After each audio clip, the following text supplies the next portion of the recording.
From the very first moment of the season, the sentiment has always been the same. The sentiment has always been that this roster that was originally recruited by Tom Crean had to adjust to Archie Miller's system. That this roster would need an overhaul, and we'd need to see Archie Miller's players before we started seeing Archie Miller's types of wins. Tonight, we saw a little bit of a glimmer of something different. Well, shooting the ball for whatever reason has been the one frustrating thing with this team. I've always said this. I think we're a better three-point shooting team than we've shown. It just hasn't clicked. Guys are getting good looks. It's just not going down.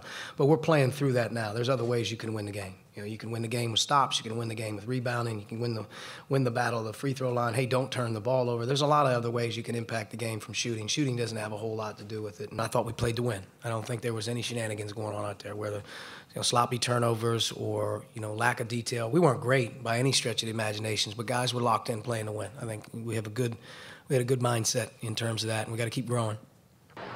Indiana probably shouldn't have won this basketball game. The Hoosiers shot a horrific 6 for 27 from behind the three-point arc. And Penn State has the third best defense in the Big Ten, according to Ken Palm's adjusted defensive efficiency.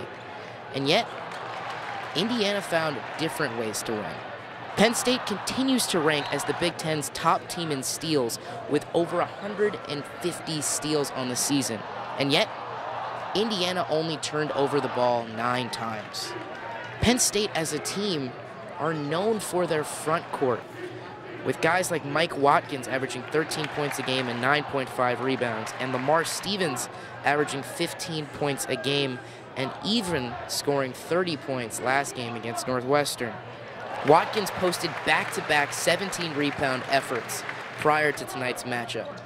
And yet, tonight he wasn't an issue. With a depleted front court thanks to the injury of Deron Davis and Justin Smith in foul trouble from the very onset, Indiana still found a way to out-rebound Penn State by 5, and Watkins was only held to 10 points. Indiana probably shouldn't have won this game, but they did because they showed something that we haven't seen all season. Indiana noticeably bought in. Just play your heart out every play. Don't take plays off.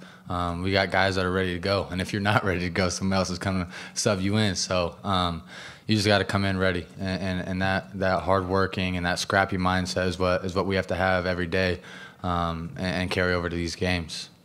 You have to come ready every day. You can't get too high. You can't get too low. You can't listen to the outside noise. It's what we do every day, and it's who we are every day, and we can't get away from that. Indiana did the little things.